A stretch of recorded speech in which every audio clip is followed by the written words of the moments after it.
That quiet.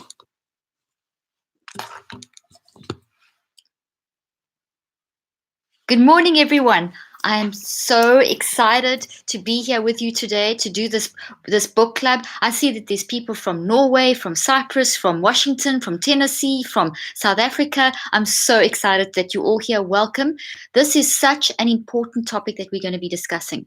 I had to tell you the reason why I wrote this book, The Perfect You, is because I was totally inspired by my patients. I practiced clinically for 25 years, and I tell you, every patient that walks through my door, one of the first things I would deal with was identity, helping people to understand the importance of understanding who you are. And when we talk about identity and we talk about the perfect you and all these things we're going to be discussing in this book club, what I'm really essentially talking about is you getting to grips with understanding how you uniquely think and feel and choose. So thinking, feeling, choosing, those three things I'm going to be speaking about a lot throughout this book club as we explore these concepts and relate this to the importance of mental health.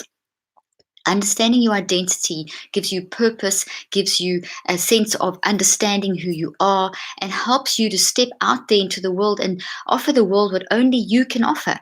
You see, there's something that you can do that no one else can do. So if you're not doing it by not stepping in your perfect you, not only you suffer spirit, soul, and body, but the whole world suffers because it's only you that can do that. You know, every thought that you think is alive for eternity. It's all you light a flame as you think a new thought. And when you're thinking the correct way in your perfect you identity, then you are going to be building these wonderful thoughts that live forever. And if we do make wrong choices and build toxic thoughts, we can rewire them. And how do you rewire them? You use your perfect you, the unique way that you think, feel, and choose to rewire them. So let's dive in. Now, how do you use this book? Okay, so basically what you do is get yourself a notebook, get yourself, if you haven't got the workbook already, maybe you don't have to get the workbook, but I strongly recommend that you get yourself the workbook. So there's the workbook, The Perfect You. There's also the DVD, The Perfect You. So there's many tools that I've got to help you to understand these concepts because there is quite a lot of science in this book and there is quite a lot of, fairly stuff that you instinctively know, but there's also the science behind it to help you to be able to process this information. So if you have the workbook, you can use it to make notes in. And I do recommend that you get yourself a journal or something else to write in that you can keep notes because you're going to learn so much as you go through this process. And take it one chapter at a time. Do the preparation for each of the book club meetings as we have them and work through it slowly. Make notes in your book. Use your pencil, pen, whatever. Write all over your book. Don't be scared to write all over your book. Interact with the material because you're going to get so much out of it. Just a little tip that works really well. When you're working through your book, if you decide that you're going to write in your book, maybe you want to use pencil or pen, circle instead of underlining. You can underline a little, but circle, because when you circle things, it takes longer, it takes up more space, so you become much more selective about what you're circling, which means that you have to think harder to decide, okay, well, what about this particular sentence or this particular phrase is important to me? So that's just a little tip that will really help you get a lot out of this book. Okay, so we are going to begin this now with chapters 1 through 3. We're going to talk about chapters 1 through 3, and then I'm going to go into answering some questions that you've sent through. Now, we've had lots of questions, so I've summarized them and I'm going to answer as many as I possibly can. Okay, so let's start with chapter 1. The way I'm going to do it is I'm literally going to go through page by page, highlighting things that I feel are very important that you need to know.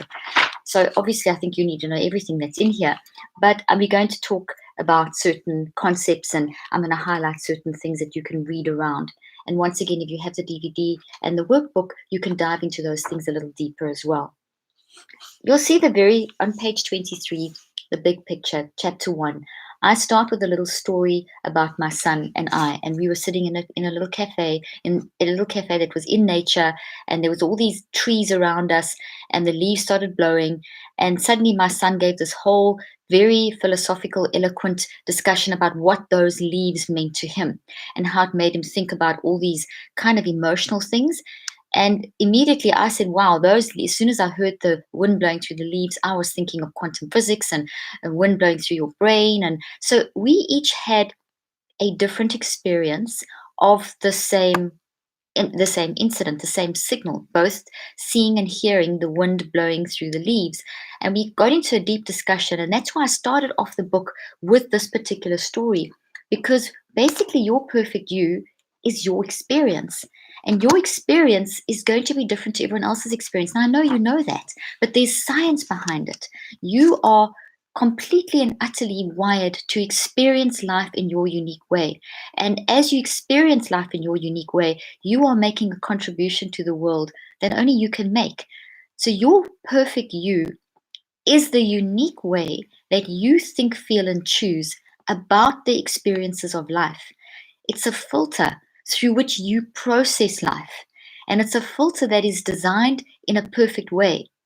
How do we know this? Okay, so scientifically, we know that our filter is perfect because we see that the structure of the brain, the structure of the body, the cells of the brain and the body for that matter. So we have around about 75 to 100 trillion cells in our brain and our body. And these cells are designed to only handle healthy information. We don't have structures in our brain. We don't have circuits in our brain. We don't have enzymes in our brain. We don't have anything in our brain or our body that is designed to handle being out of our perfect way of thinking. We are wired for love. And you'll see that's a concept I talk about so much in this book, this concept of being wired for love. And it's significant in terms of your identity. It's significant in terms of your perfect you, because your perfectness is reflected in the physical structure of your brain and your body. Your brain and your body hasn't got circuits for toxicity. Your brain and your body is also designed uniquely to match how your mind works. So, in other words, if you think and feel and choose in your natural default mode, you are going to be thinking the right thoughts, feeling the right feelings, and making the right choices. And as you do that, you are actually operating in your identity. Your identity is this perfect blueprint. And I say blueprint, you'll see the title of the book is a blueprint for your identity, because obviously perfection is a very, it's a word that contains a lot. It's a word that says a lot. And when I say perfection or perfect you identity and a blueprint for your perfect you identity, what I mean is meaning is that the default design of your brain and your body and your mind is one of perfection, where you are able to think perfect thoughts, think perfect feelings, and make perfect choices. But we have free will. So we don't, and that's also part of our design.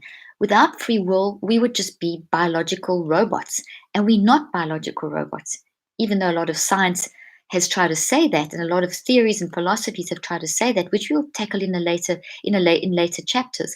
But essentially, your ability to think, feel, and choose is your perfect you. And when you operate in that correct way, you activate your brain and your body to function in the correct way.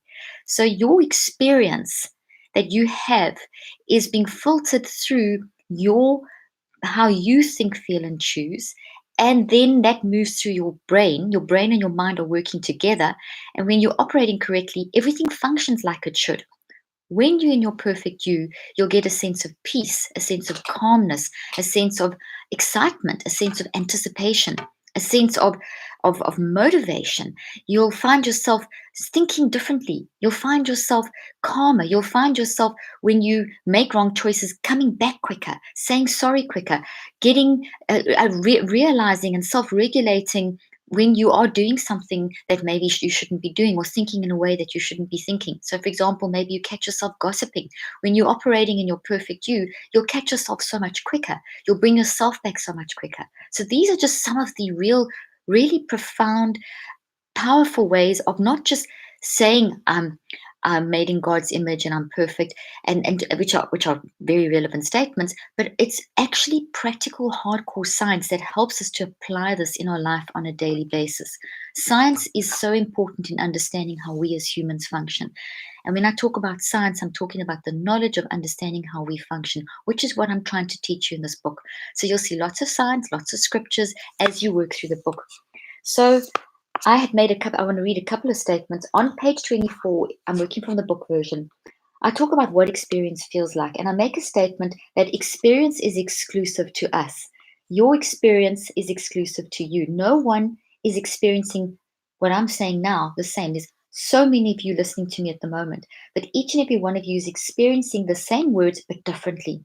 You are processing this through your brain differently, and it's unique to you. And we see that that exclusivity is very powerful because it adds value to the world. You are adding value to the world. Now, if healthy, then I'm going to read down in the second paragraph. If healthy conscious experience is what it feels like to be in the perfect you, then what it feels like for you means the specific set of associations you have previously made through the filter of your perfect you. Now, I know that's quite a complex sentence, but what it means, let me just break that down because it's a very relevant sentence.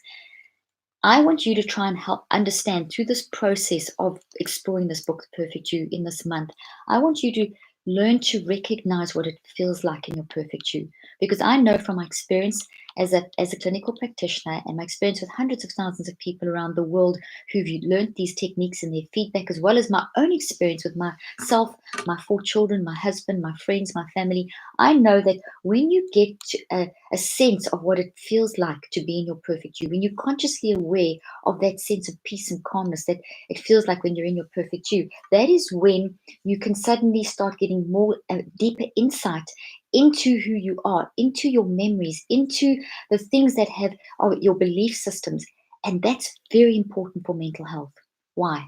Because we can start using our perfect way of thinking, the sense of consciousness of who we are, of this peace and calmness that we experience when we're in thinking, feeling, and choosing correctly, to identify when we've stepped out of our perfect you, to find those memories that are out of alignment with the perfect you. So it helps us to identify when we're shifting. Being aware of our perfect you helps us to identify when you shifted out of our perfect you. So we're much quicker to catch ourselves to step back into our perfect you. Why is that so important? Well, every time you step out of your perfect you actually damage your brain because your mind is separate from your brain and your mind works through your brain. So, as you thinking, feeling, and choosing, you are building these thought structures into your brain and activating existing thought structures. So, when you operate incorrectly out of your perfect you, out of your love zone, out of your natural wired for perfection zone, that then causes damage in the brain. But we mustn't worry about that. We mustn't be frightened of that because when I say damage in the brain, we can change that. By operating in our perfect you, by understanding that our default mode, our main mode of operation is to think, feel, and choose in this very incredibly brilliant way, we can use that to change the toxicity. So any toxic thought can be changed. That's very important to remember. I want to read a little paragraph on page 25. So your perfect you is like a filter. When the filter is locked up by low self-esteem or toxic thinking, you are not free to be you. Very significant. So your perfect you is a filter. It's a filter that's built into your brain physically and into your mind. It's your you-ness. It's the unique experience. It's the uniqueness of you. It's your designer you. So it filters. So when we filter things through it correctly, when we're operating, thinking, feeling, and choosing correctly, then that's going to bring out a level of confidence that's going to help us to then produce the wonderful thoughts, actions, and words that we do. So when we step out of that, when we lose our sense of identity, when we don't understand our thinking, feeling, and choosing, that's then going to basically affect our self-esteem. It's going to lock us in, and that then causes mental ill health. So mental ill health is not a disease.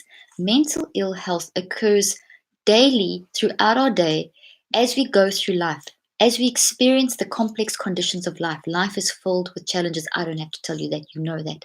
So every day when you wake up, you are waking up to a whole bunch of life challenges, good and bad, and you are processing those through the filter of your perfect you. But if your perfect you is not working properly, or if your filter and it's blocked up by you not really understanding who you are, not believing that you're good enough, and your self-esteem drops, that blocks your ability. So your filter's not working properly. So you get a distorted view of things, and that affects your mental health. So operating in our perfect you leads to mental health because then we're thinking, feeling, and choosing correctly in response to life experiences. Mental ill health then is when we step out of these situations. And mental ill health can come from a variety of sources, or wrong choices can come from a variety of sources. And I always explain it like this. There's category 1 and there's category 2. Category 1 of making wrong choices is we voluntarily do it. We choose to get irritated. We choose to get frustrated. We choose to worry. We choose to not get out of that frustration, or we choose to look at something on Instagram and let it affect us and get all worked up about it. That's voluntary, and that causes that. When we're doing that, we block our perfect you, because when you get worked up about something on Instagram, that's wrong thinking. That creates the wrong feelings. That's wrong choices, and you build toxic thoughts in your brain. But you can say, okay, I'm not going to do that. I'm going to stop that. And you can by capturing that, by saying, no, I'm not going to do that. I'm not going to think about it in this way. I'm going to think about it in this way. I'm not going to let that affect me. I'm going to be happy for that person, or I'm not going to, whatever it is that's affecting you, you can make the decision not to let it affect you.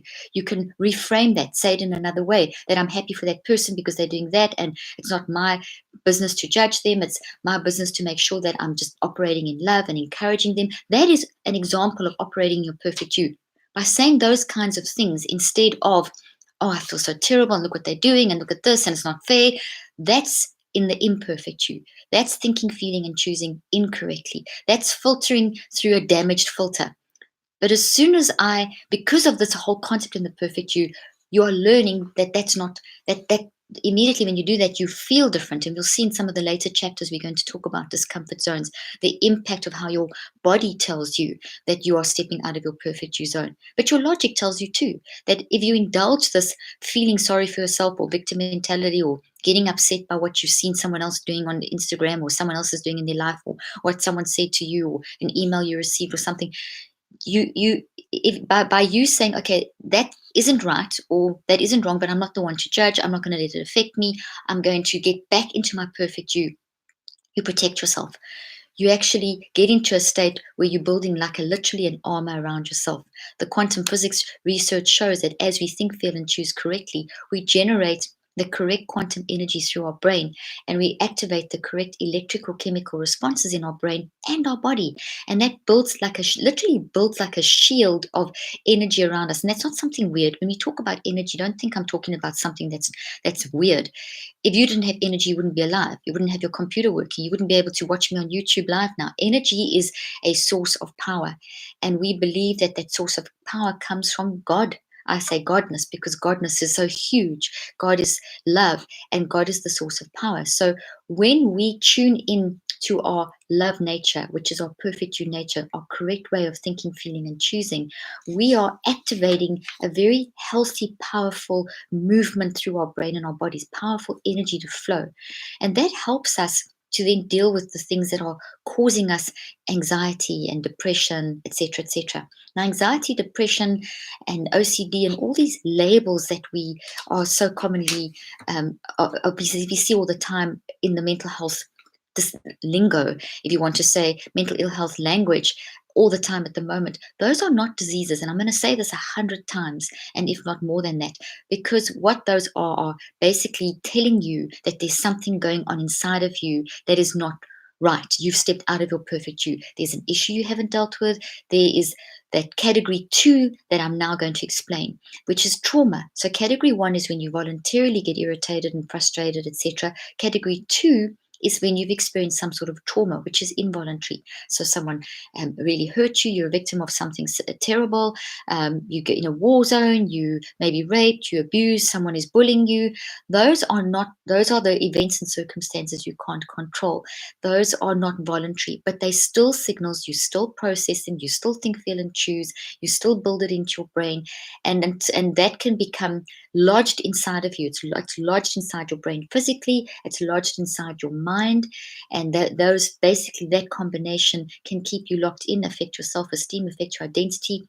But I want you to know that all those things that happen to us, all the traumas of life, all the toxic choices of life, are not who you are. It's who you have become. You've wired them in response to life. So by just hearing what I'm saying, you're already operating in your perfect you. By hearing that that's not who you are, you're thinking correctly. It's generating the correct feelings. generating the correct it's generating the correct choices. And this is why I've written this book for you, and why I've written this book inspired by my patients and all the thousands of people I've had the privilege of reaching, is because you need to recognize and understand that your thinking, feeling, and choosing is dominating. This wired for love, perfect you nature dominates. So even though when you're in that toxic state, you may feel like this is everything, you may feel all consumed by that experience, I'm telling you that that's a very tiny portion of who you are. So you've damaged a part of your brain, sure. You've damaged a part of your genome, sure. But you can change that because your brain is flexible. Your brain is plastic. You can change that. How? By stepping into your perfect you. How? By your perfect you is thinking, feeling, and choosing correctly. It's by identifying, for example, those toxic issues that cause the trauma and reconceptualizing, going through a process of changing them, dealing with them, not suppressing them, facing those toxic habits that you've developed and changing them, reconceptualizing them. To give you some kind of visual analogy, imagine that there's a plate in front of you. I'm just thinking of something simple that you can visualize as an analogy, and that plate is all of you. This plate, this dinner plate, and on this dinner plate is all this really healthy food. But there's one tiny little piece of something that is rotten. And that tiny little piece of something that is rotten is such a minute part of the plate, but there's all this healthy food around it. That tiny little piece of that rotten food is not the whole plate. The whole plate of healthy food is who you really are. It's who you are. It's your ability to think, feel, and choose in your unique way. So but if you just choose to only focus on that rotten piece of food and ignore all the rest of it, then that becomes your whole experience. But it's such a minute portion of your reality that you have to actually stand back in and look at the healthy food, stand into the healthy food section and say, well, this is who I am. That's only a minor portion of who I am. And by doing that, by stepping back, by distancing yourself from the toxicity, you can then consume and operate in the love zone to fix up those toxic areas. We have to stand back in order to deal with our issues. So this book I wrote also based on years of research on developing a model of thinking, of how we process information, of how thinking, feeling, and choosing is our mind in action, and how this moves through our brain. So I developed a model, and I talk about that on page 25. I introduce it to you, and then in later chapters I give you a lot more scientific detail about the model that I developed called the geodesic information processing model. Now, you don't even have to read that chapter. I mean, I recommend you do, because if you challenge yourself to understand things that are complex, it's going to improve your intelligence, it's going to develop your perfect you nature, and it'll also give you a bit of insight of the science behind this concept. But essentially, geodesic means unique, standalone, all encompassing, and diverse. And that is how I see us as humanity. That is how God has portrayed us and designed us as unique, powerful, complex human beings. So my model, my theory, which all my techniques are based upon, and which this concept of the perfect you and all the books that I write is based upon this theory, the scientific theory that looks at the mind-brain connection. If I jump across to page 27, I talk about how the mind controls the brain. And I've essentially been giving you a little bit of a hint of this already in the discussions we've been having so far. But there's a sentence I want to read on page 27, and it's about halfway through the first paragraph. And I say that when you think, feel, and choose, you are updating your experience. And this is reflected in structural and functional changes inside of your brain. You are both literally and figuratively building memories. I want to hone in on what that means for a moment to show you the kind of power that you have with your thinking, feeling, and choosing, which is your perfect you, which is your mind in action, which is your perfect you nature to think, feel, and choose in a healthy way. When you think, feel, and choose, you are changing the structure of your brain. You are building physical thoughts into your mind, and those physical thoughts are producing what you say and what you do. So by looking at what you say and what you do, or observing what you're saying and what you're doing, and the impact that has on the people in your environment and on what you're doing with your life, is a very good way of you seeing how you are functioning and the impact of your thinking, feeling, and choosing on the world around you. So if it's toxic, if you building this toxic way of thinking and it's having a toxic effect on your relationships and on your functioning, then you know you've stepped out of your perfect you. But it's real. When you think, feel, and choose, you are building structures inside of your brain. So, what we need to do is build structures that our brain can handle. So, when I said our brain gets damaged, it's because the design of your brain is designed to handle good thinking, feeling, and choosing. And as you think, feel, and choose, you cause genetic expression, which causes basically is how you build little protein tree like structures which hold your thoughts in your brain. So, you're turning these thoughts, this mind action into physical realities, and the combination of your very real mind and these very real physical realities produce your words and your actions. So through using your mind, you can change your physical realities.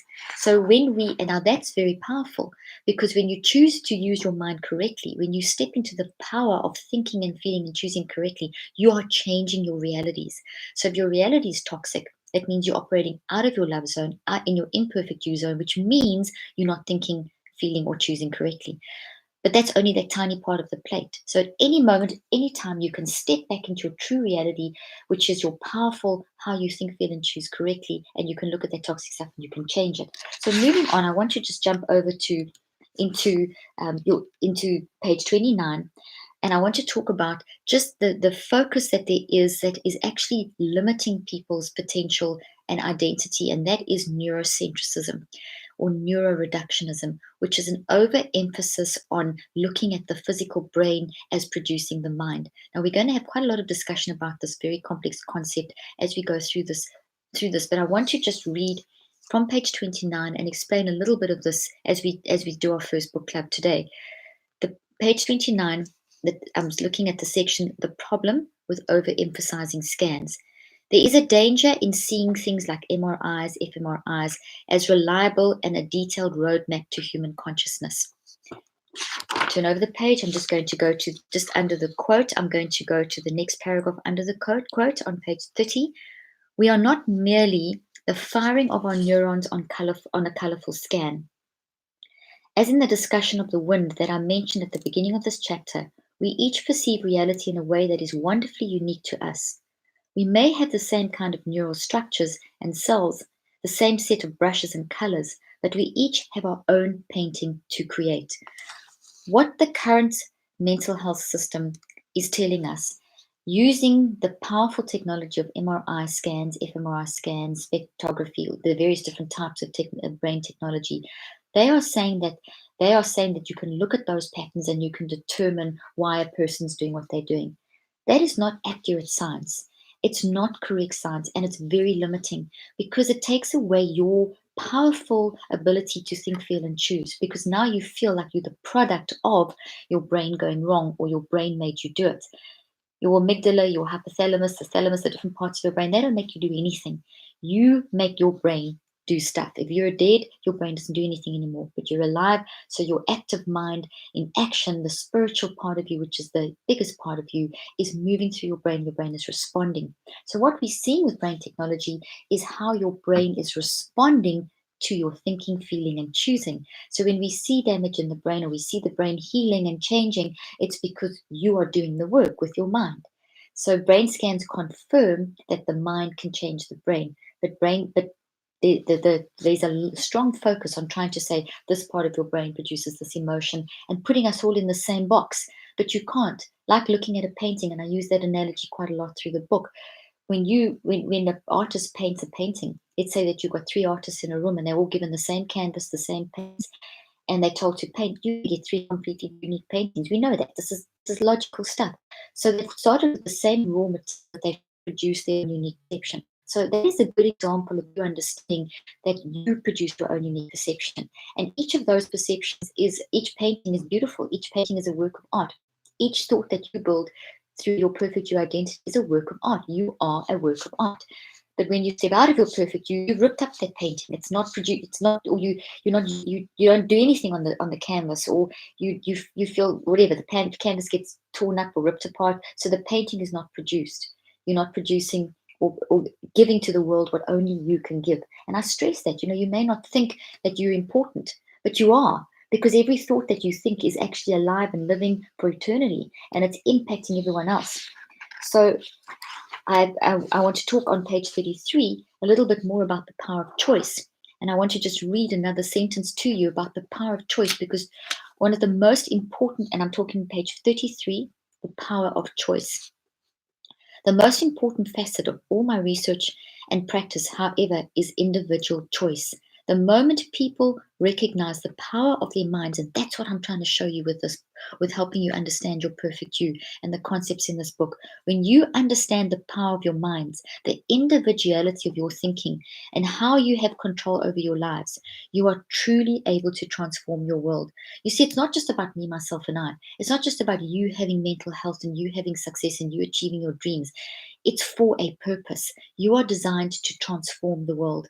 You are designed to use your uniqueness to transform the world. So when you're not operating in your uniqueness, you're not contributing to only what you can do to transform the world. So it's about you making a difference.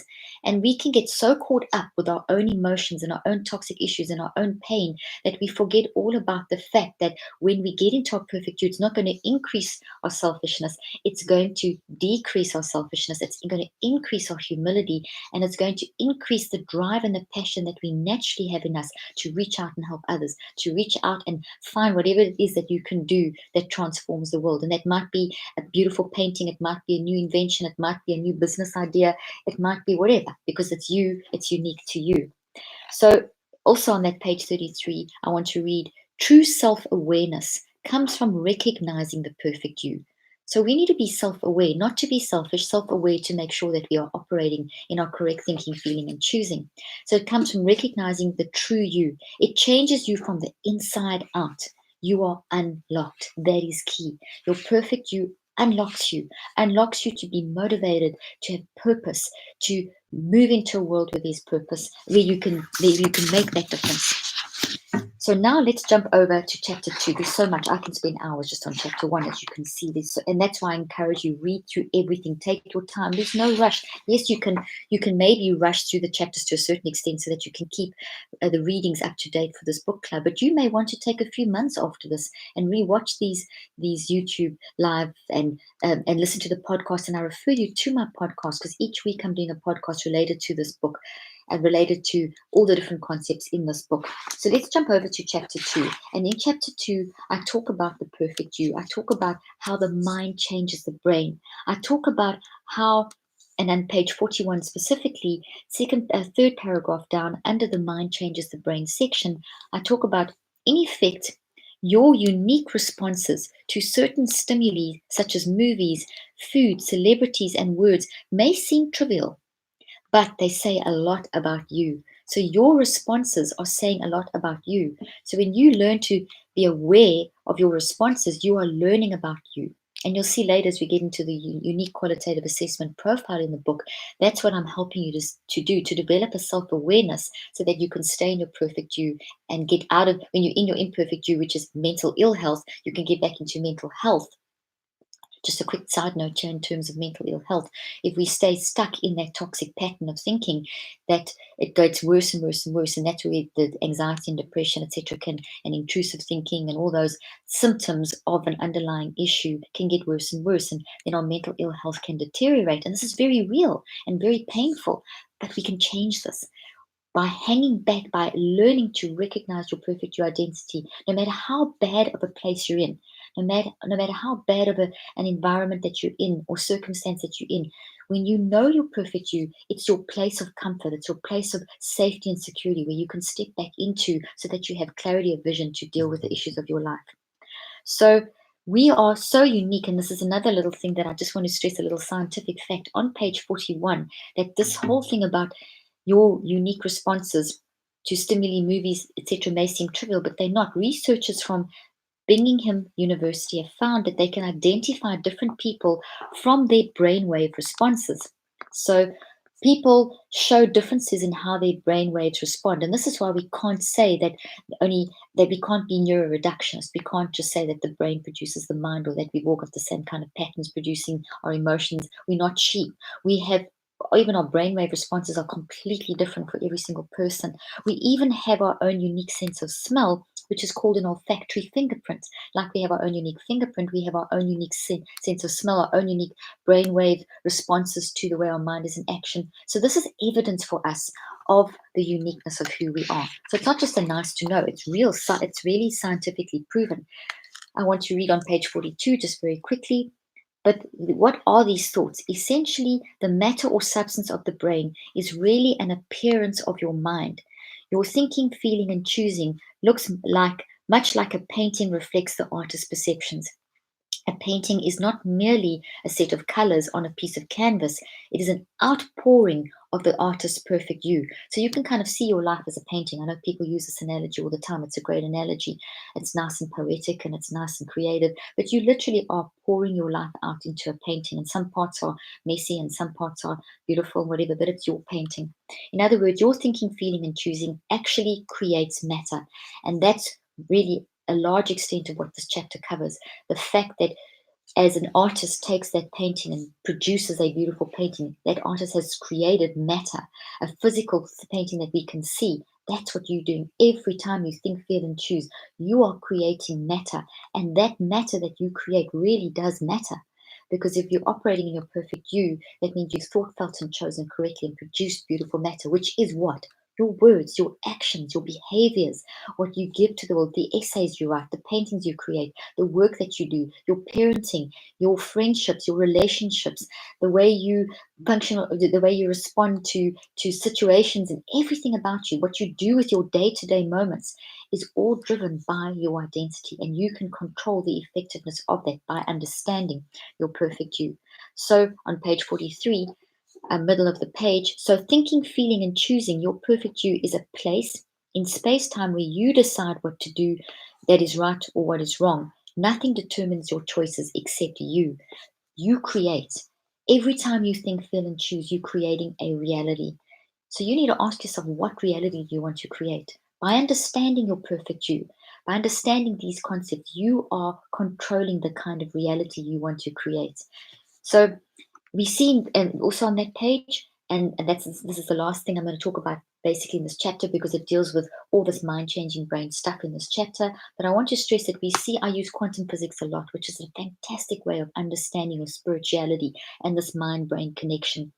We see that from quantum physics that God has created a probabilistic, open-ended universe.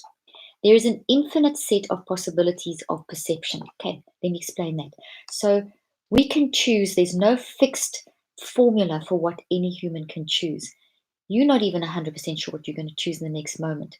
My husband Mac and I have been married for 30 years. We've known each other for 32 years. We work together 24/7. We're always together. And I can estimate and guess from his facial expressions what he's going to say, but I'm going to be at least 30% inaccurate. So we never fully know what someone else is going to think. We never fully know.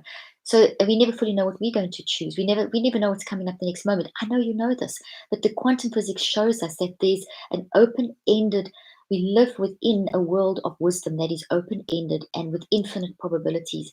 And the science also shows us that these probabilities are wired for love. So we're literally made of love, immersed in love, and are able to access wisdom choices. How do you access wisdom? How do you access these good thinking, feeling, and thoughts and feelings to make good choices? By getting into your perfect you, by understanding your true nature. This is a blueprint. It's something that's going to develop. I'm saying something that's simple but also complex because when you understand your thinking, feeling, and choosing, you're actually accessing wisdom. You are getting a clarity of thought that helps you to see what you should be doing, see the choices you should be making. You start seeing your responses. It's like you're putting on glasses if you can't see and you're blind. You literally by understanding you're perfectly you. If you're a blind person and there's glasses that are invented and you put those on and you can suddenly see, or you don't have good eyesight and you put glasses on, you can suddenly see. You get clarity of vision of what you're doing wrong, how to fix it, of what you're doing right. And it's not automatic, it's not instantaneous, it's a process. We're evolving constantly. That's why I say it's a blueprint. You're evolving constantly. So let's talk um, a little bit about one more thing about this chapter, the fact that we live in an entangled world. Entanglement is a quantum physics principle that is also a very spiritual principle. And when I talk quantum physics, I'm talking God, I'm talking spirituality because it all comes from God anyway. God is the source of all knowledge. But entanglement is a fantastically powerful concept in quantum physics that shows the importance of you operating in your perfect you and the impact that you have on the world. Entanglement means that everything is always connected.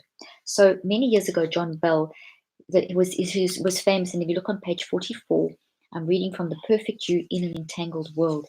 And I'm just going to read a couple of sentences here. John Bell was famous for Bell's theorem, which was formulated at CERN in Geneva in 1964. And he showed that there's an inseparable quantum connectedness of every part with every other part. The sentence just before says that if a photon, which is a little particle of light, of energy of light, comes into existence a billion light years from here, it affects us even if we don't notice it affecting us. So on a quantum level, on which is the minute level, which is the going right down to the subatomic level, on that very smallest level, waves of energy, we know that we are all impacting and affecting each other. So one of the major importances that I'm trying to stress with this part of this chapter is that it's it's almost selfish not to operate in your perfect you, because you are impacting others. So if you're operating in out of your perfect you, in mental ill health, in toxic thinking, not dealing with your toxic habits, not dealing with those traumas, not reconceptualizing, you impacting others. You impacting yourself, but you're impacting those that you're in relationship with and in others, because we live in an entangled world. And we see that in scripture too, that we are connected, that we are all part of the body, that we impact each other. This is a very strong spiritual principle which we see playing out in science. So in the middle of the next page, page 45, the perfect you is not just relational. It defines the multiple roles that you will also play through your life. So the perfect you is relational, you impact others, and you're also going to play multiple roles through your life. So as you get to know yourself, it's going to change as you go through life. Mental ill health, on the bottom of page 45, I say here, mental ill health is the opposite of the above. It's the opposite of operating in the correct way of thinking. So just to jump up to the top paragraph, which is the last thing we are going to say about this chapter. So it's halfway through. I'm going to just read this about the World Health Organization. Within this context, it's worth taking a look at how the World Health Organization defines mental health, which is really just another way of saying someone is in their perfect you. What do they say the definition is? Mental health is defined as a state of well-being in which every individual realizes his or her own potential, can cope with the normal stresses of life, can work productively and fruitfully, and is able to make a contribution to his or her community. And that is what you're going to get out of this study of the perfect you. You are going to learn that you're going to understand what it means to be in a state of well-being. You're going to realize your own potential. You're going to cope with the normal stresses of life. You're going to work productively and fruitfully. You're going to make a contribution to your community in a way that only you can make. If we don't operate in that, then we're operating in mental ill health. And that comes from, as I said, toxic choices and traumas that are undealt with, and we can deal with those. And through this book club, we will be talking about more about the management of those. Then just on chapter 3, basically chapter 3 is discovering the potential of our blueprint for identity. And in here, I talk a lot about love and fear, which I introduced right at the beginning of this discussion. We're wired for love. We're not wired for fear. I explain a lot about those concepts in here. And I give on page 49, I give some great examples of how science is showing us that there's a massive unlearning of negative toxic thoughts when we operate in love. So we unwire a toxic thought when we operate in love. What does operating in love mean? It means that you're operating your perfect you. What does that mean? It means that you're thinking, feeling, choosing correctly. So we can literally unlearn a negative fear. I'm reading from page 49 in the middle. We can unlearn negative fear. It's not a part of our innate natural functioning. So fear is not a natural part of our innate functioning. So recent neuroscientific research demonstrates that some of the chemicals of the brain releases when we are operating in our perfect you include oxytocin, which literally melts away negative toxic thought clusters. So the rewiring of new non-toxic circuits can happen. So when you think, feel, and choose correctly, when you choose to master these concepts and understand these concepts and get to know your perfect you and apply all the things you're going to learn, you are doing great physical stuff. You are releasing oxytocin, which is helping to melt down those toxic thoughts. This is one of a million great things that happens. This chemical also flows when we trust, when we bond, when we connect with others. So as you reach out and connect with others in this entangled world, you are activating your perfect you. So you may feel terrible and you may not know, how can I get into my perfect you? You may be so depressed or so frustrated or in such a bad state. Well, here's a little thing that you can do to start activating your perfect you. Reach out to someone. Connect with someone, help someone, love someone. Just send a text, Pick up the phone, send an email, go and talk to someone in your environment. By reaching out beyond yourself, you activate your perfect you and release these chemicals and all these wonderful things. Another amazing chemical called dopamine, which also works with oxytocin, is also released when you do this. It flows as we expect and anticipate something. So, by me telling you that when you reach out to others, I've created an expectation in you. So, as you're feeling bad and you do that, you are going to release this oxytocin and dopamine, which is melting down those toxic thoughts, which is facilitating and pushing you into your correct way of thinking. So, you will be on heightened alert to facilitate the building of new memories. You see, as we imagine helping someone else do well in a test or restore a relationship, or as we suddenly understand something, we release all these things. Now, I want to just quickly focus there and reread. As we imagine helping someone else, so let's say that there's no one around you, or let's say that you just can't get yourself to do that text. Imagine you doing it, because as you imagine, you build the network in your brain. And once you've built it, then it's easier to send that text or to send that email or whatever, or phone that person or whatever. So, imagination is you thinking, feeling, choosing in your perfect you, building a healthy network, and then you can use that. It's a very powerful tool, imagination, to create that reality, and you can use that to do what you're supposed to do. So I talk a lot in this chapter about being wired for love, and being what fear is and the dangers of toxic thinking, which I've already said at the beginning of this session. So I kind of did chapter 3 at the beginning of the session. But a couple of things, I just want to read another sentence here on page 50, above the dangers of toxic thinking in the section before. Third paragraph down, midway through the third paragraph down, unless we consciously choose to veto and override toxic reactions, we will voluntarily be at the mercy of our environment. So powerful.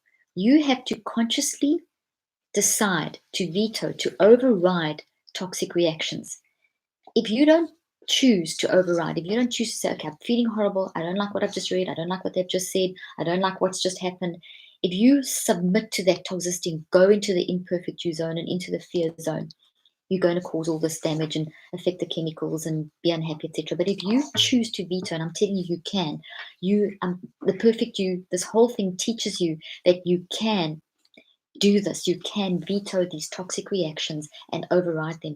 The science shows that you have the resilience, the science shows that you have the ability. And this is what this third chapter covers.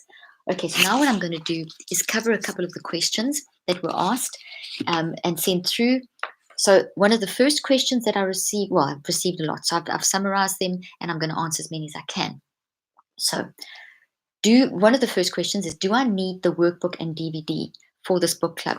Not necessarily, but obviously here's the workbook and DVD. I showed that in the beginning, but obviously it's going to help you more because the workbook, it's broken down into the chapters of the book. There's specific questions that I ask you and prompt you, push you back to the book to find the answers, and then the DVD explains it as well. So it's certainly going to facilitate the process, but you don't have to have it for this.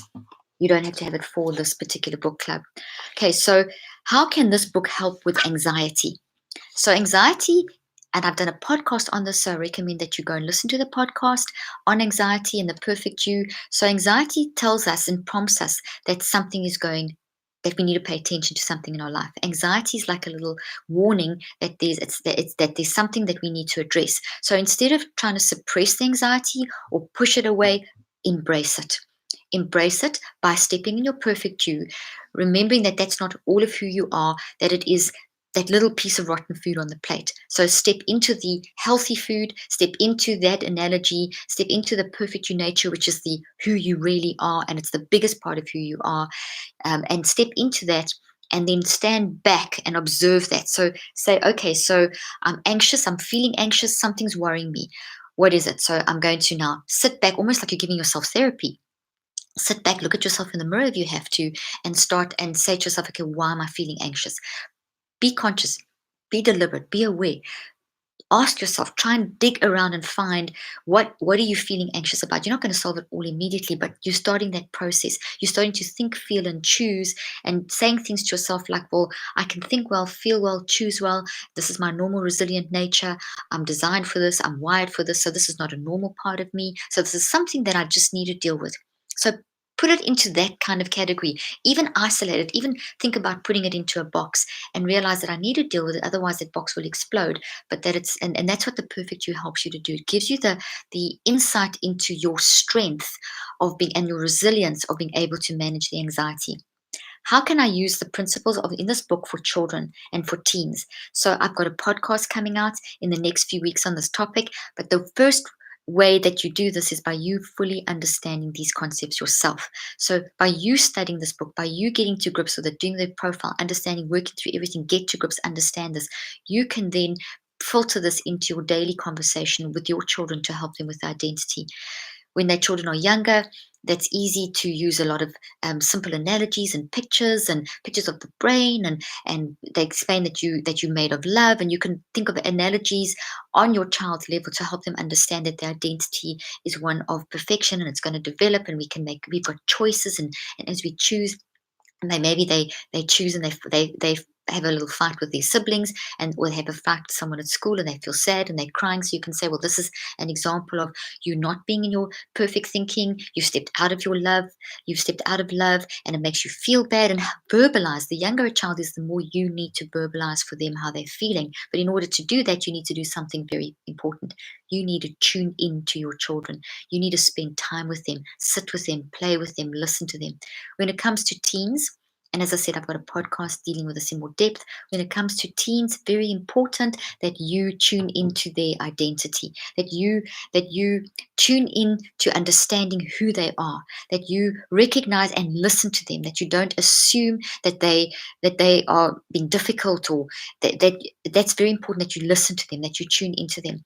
So with a teenager, what we find is that between 12 and 18, it's the most difficult part of the whole human life cycle. So basically, in that time, that's when identity is being formed and it's being destroyed sometimes. So it's very important that you as a parent are non-judgmental, loving, calm, and peaceful when you talk about that.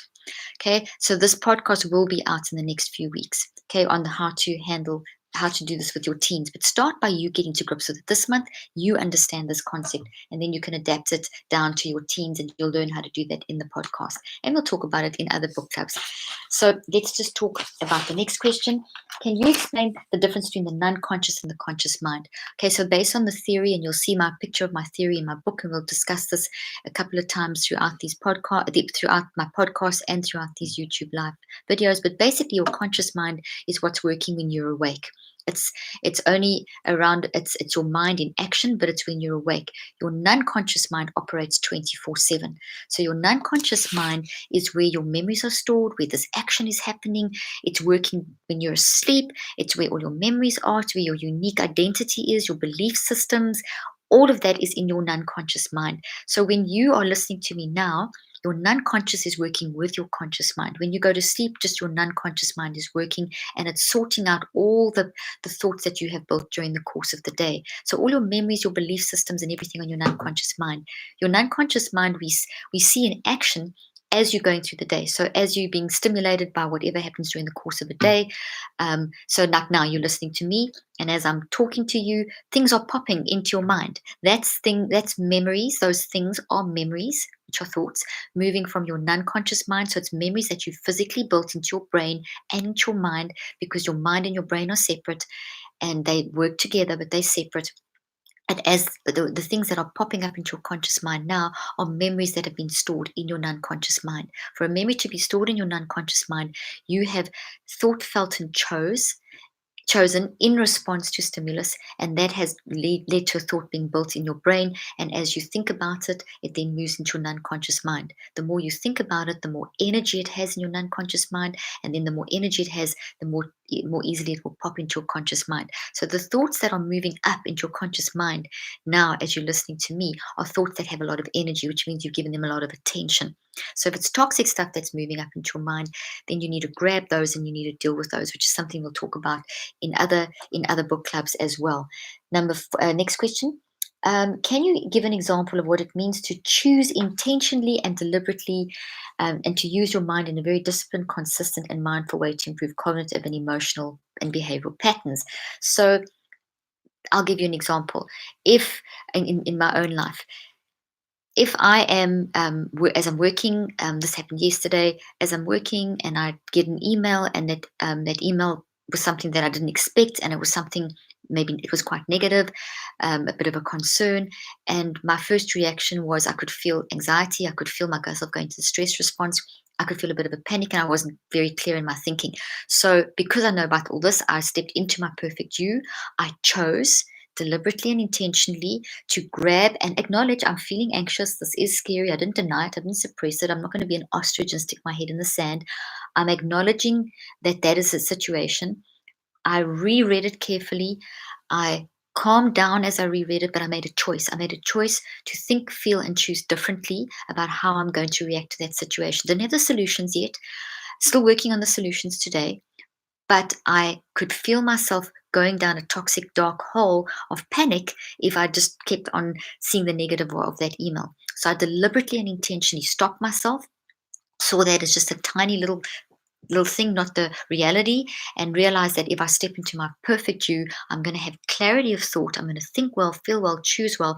I'm going to have the correct reaction in that moment. And then I'm going to develop the wisdom and clarity to respond and deal with the situation in the correct way. So, what initially, when I first read it, felt like an insurmountable problem, already within 10 minutes of or 5 minutes of doing that, became less insurmountable. And today, it doesn't even feel like a problem. It feels like something that I can solve. So that's an example, and that's something I do all the time. And I tell you, it's work. It's not just automatic. I've been doing this for years. I've trained myself. I've practiced being deliberate and intentional about listening to my body, realizing I've stepped out of my perfect you, and stepping back into my perfect you. Okay. How do you know if the blueprint is the correct one? How can you be sure it's your perfect you? Actually, a very easy answer. You'll feel peace. You'll feel a sense of peace, a sense of excitement, a sense of anticipation, a sense of purpose in varying, obviously, frequencies and strengths. And you will feel that you're motivated, that you're driven, and you have purpose. So it's the first sign is peace and calmness, that you are, and a sense of excitement.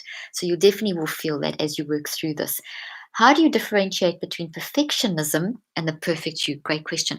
Okay, so perfectionism is a negative thing. Perfectionism is the desire to control. It is trying to get everything perfect, and if it's not perfect, so you imagine that something's got to pan out in a certain way, and then life doesn't always happen like you expected, and then things don't go well, and your perfectionistic drive makes you feel a lot of anxiety because now it didn't match, what happened didn't match up with what you had planned in your mind, so you battle to adjust. That's perfectionism, and that's negative. But you can use your perfect you thinking to say, okay, well, this is my goal. I'd like this to happen today, or I'd like this to happen in this situation. So you can still do that checklist or that imagination. Imagine what you or how you'd like a situation to pan out.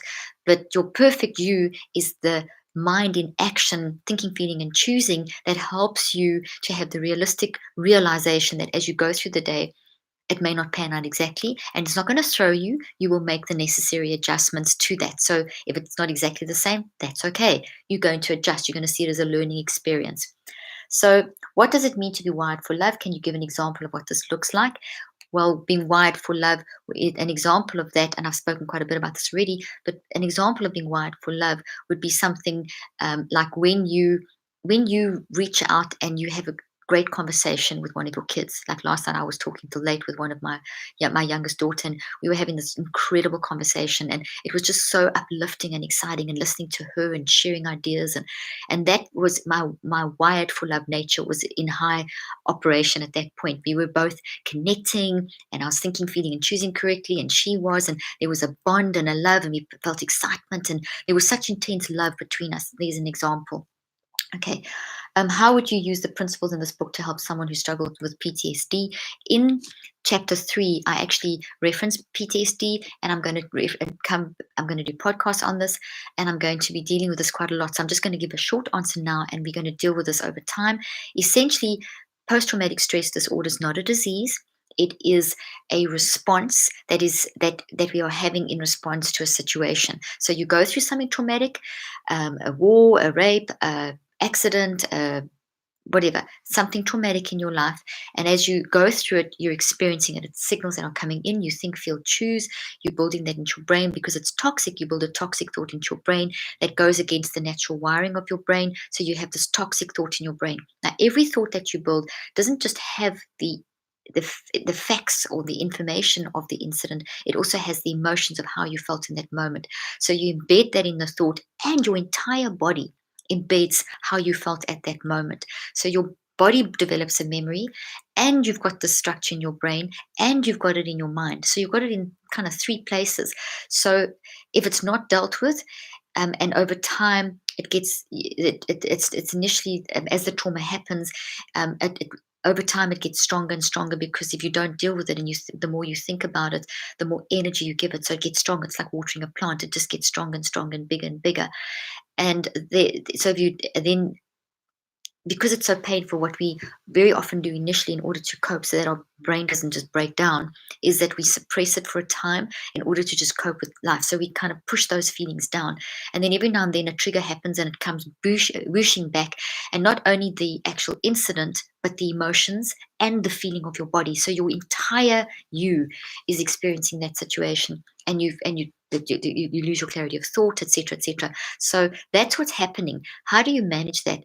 There's Obviously, this is a big answer, but one of the first things is to actually understand the perfect you, how you uniquely think, feel, and choose, to realize that you have the strength to change that, that you realize that you can actually separate that out from how you function, and that you can stand back and observe it as something that needs to be redefined, reconceptualized. So the perfect you gives you that insight into the strength that you have as a human, and your resilience as a human to be able to change that. So the perfect you is the first step in doing that. And then you go through a process which we'll discuss in future book clubs on how to actually deal with that. So how specifically do we choose to love, trust, and reach out in these types of situations where the other person is difficult, etc., in order to remove the fear that comes? So when we're around difficult people, essentially that question is saying, what do you do when you're living around difficult, toxic people? And this is where operating in your perfect you becomes essential, because when you operate in your perfect you, you're going to know how to respond correctly most of the time. Or when you respond incorrectly in those situations, which will make it worse, you're going to pull yourself back very quickly. You can't control the other person, you can't make them change, but you can pour love into the situation. So by you operating in your perfect you generate love energy, and that's not something weird. The research shows, Einstein showed, that we are generating energy all the time, and that when we're toxic, this energy is very disrupted, and that hits people. You can feel when someone's toxic, and that's what this question is relating to as well. You feel that pain and that hurt from people that are toxic in your environment. It's like someone hitting you. And so you need to put up a shield that deflects that. So by you operating in your perfect you, by you understanding all these concepts I'm teaching you, you activate that in your life. You change how your brain functions. You change the chemistry, the electrical activity, the quantum energy, so that you're able to kind of build a shield around yourself. You then operate in love, and you pour love out of you. So you protect and you pour love out. That's happening automatically as you choose to deliberately and intentionally operate in your perfect you. And that then will very often diffuse the situation. Obviously, I can't cover in such a short time all the extreme situations, but obviously, if you're in danger, you need to remove yourself from that situation. But you need to protect yourself as much as possible. And by you constantly operating as much as possible in the correct way, or maybe you react incorrectly because of years of getting frustrated with maybe your husband or your wife or your parent or a work colleague, that you're used to reacting in an irritated way. Maybe they started off incorrectly, and you then would protect by getting irritated back, and then you have this back and forth thing. By you stopping that will have a huge impact on how that person behaves, and they will change that, and they will feel the love energy, and perfect love casts out fear. Well, that's all we have time for today. Now, for next week, you need to preview chapters 4 and 5 for January the 11th at 10 a.m. CT. And in the coming months, we'll also be announcing the upcoming month's new topics very soon, so that you can prepare for those. So for next week, chapters 4 and 5 you need to read. Yes, chapter 4 and 5 for January the 11th. And we'll do it pretty much in the same way. Send in your questions. And if you haven't joined us, if you haven't got the book yet, or you want to jump in and join us, don't forget that the book is on sale on our website at drleaf.com for less 35%. You can also get it Kindle and Audible books, also available on Amazon, wherever books are sold in stores around the world. You can jump in and join us at any stage. Even if you haven't read the chapters, obviously it's recommended, but if you haven't, you can jump on, you can watch this, by subscribing to my YouTube channel, you can watch this, rewatch this as many times as you want, and join us as often often, join us as much as you want, and at any point. Jump in and join us. I'll see you next week. Thank you for joining me today. I'm Dr. Caroline Leaf.